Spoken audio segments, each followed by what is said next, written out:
ఒక్కసారిగా exit polls రావడంతో దేశం మొత్తం మీద ఏ పార్టీ గెలుస్తుంది అనే దానికి ఒక తెర పడింది.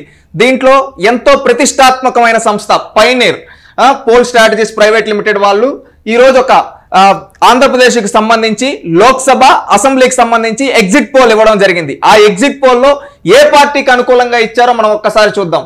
ఈ pioneer pole strategies private limited వాళ్ళు ఇక్కడ ఇచ్చిన దాని ప్రకారంగా ఎన్డీఏ వైఎస్ఆర్సీపీ వీళ్ళకి ఎంత వచ్చాయని ఇక్కడ చూస్తే ఎంపీ 20 ఇచ్చారు. ఎవరికి? ఎన్డీఏ కూటమి, తెలుగుదేశం జనసేన బీజేపీ కూటమికి 20 పార్లమెంట్ స్థానాలు వచ్చే అవకాశం ఉంది. అదే విధంగా శాసనసభ్యులు ఎమ్మెల్యే 144 తెలుగుదేశం పార్టీ గెలుచుకుంటుందని పైనీర్ పోల్ స్ట్రాటజీస్ వాళ్ళు చెప్పడం జరిగింది.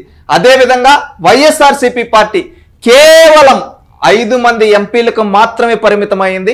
అదే విధంగా ఎమ్మెల్యేలు కూడా కేవలం 151 నుంచి 31కి పడిపోవడం జరిగింది వైఎస్ఆర్సీపీ అని ఇక్కడ pioneer pole strategies private limited చెప్పడం జరుగుతుంది. అదే విధంగా ఓట్ షేర్ ప్రకారంగా ఎవరు ఎంత ఓటింగ్ వేశారు అనేది మనం చూసినట్లయితే ఎన్డీఏ కూటమికి 52% మంది, అంటే సగంకు పైగా ప్రజలు ఎన్డీఏ కూటమికి మద్దతు పలికారు. తెలుగుదేశం పార్టీ జనసేన బీజేపీకి మద్దతు పలికి తెలుగుదేశం గెలుపును కోరుకున్నారు 52% మంది ప్రజలు.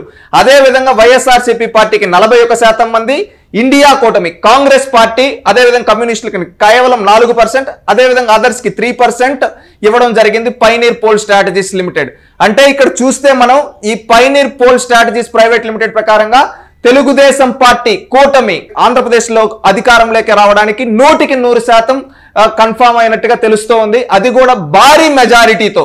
గతంలో తెలుగుదేశం పార్టీ 23 స్థానాలకే పరిమితమైంది 2019, కానీ ఈసారి కూటమితో 144 స్థానాలతో అఖండ విజయం దిశగా దూసుకొచ్చింది. అదే విధంగా వైఎస్ఆర్సీపీ పార్టీ 151 నుంచి పాతాళంలోకి 31 స్థానాలకి ఘోర ఓటమి చవి చూడబోతుందని Pioneer pole strategies private Limited చెప్పింది. ఈ ఎగ్జిట్ పోలే రేపు ఎగ్జాక్ట్ పోల్ అవ్వచ్చని అనేక మంది విశ్లేషకులు విశ్లేషిస్తూ ఉన్నారు.